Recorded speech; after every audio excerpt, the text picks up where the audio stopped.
Today is Wednesday, February 4th, 2026, and we are bringing you very heavy news from Kwara State. It is a day of deep sorrow for our country, Nigeria. As we speak, families are weeping and many communities are in total shock. We have received reports that more than 170 people have been killed in what looks like a very wicked attack by suspected Islamist militants. This did not happen in the far north, where we usually hear of these things, but in the western part of the country, in a place called Woro. It was a quiet Tuesday evening, just around 6 o'clock, when the sun was beginning to set. People in the village of Woro were finishing their day's work. Some were coming back from their farms, and others were sitting in front of their shops. Suddenly, a large group of gunmen on motorcycles and in trucks rode into the village. Witnesses say these men were heavily armed, and they did not come to steal alone. They came with a very dark message.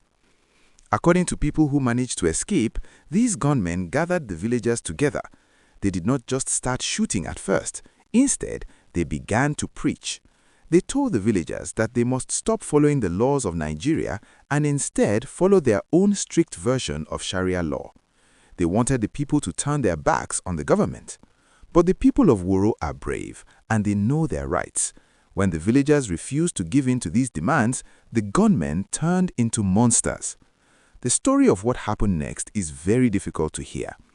The attackers began to round people up. They tied the hands of many men and even young people behind their backs. Then they began to execute them one by one. It was not a battle where people had a chance to fight back.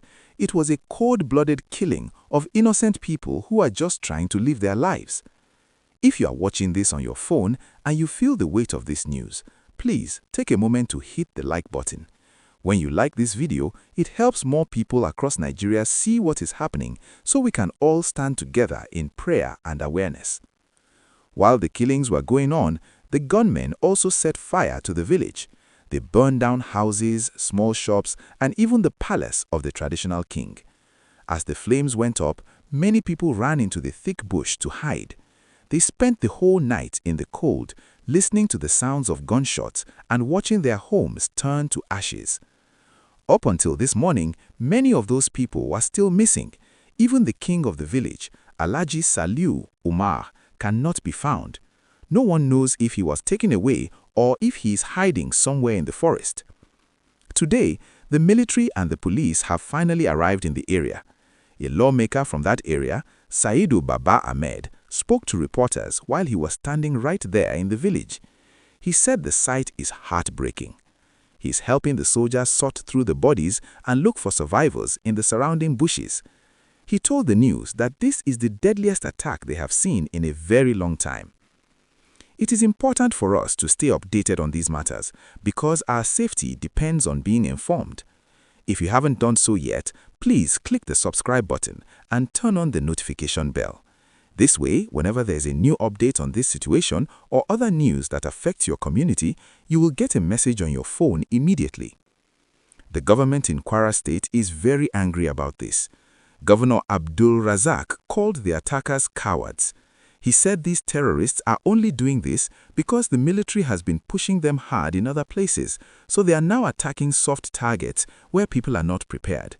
But for the families who have lost their fathers, brothers, and sons, these words do not bring back the dead. They are asking why it took so long for help to arrive and how such a large group of killers could move through the state without being stopped. There is also news of another attack in Katsina State, where at least 21 more people were killed. It seems these groups are moving across different states, causing pain wherever they go.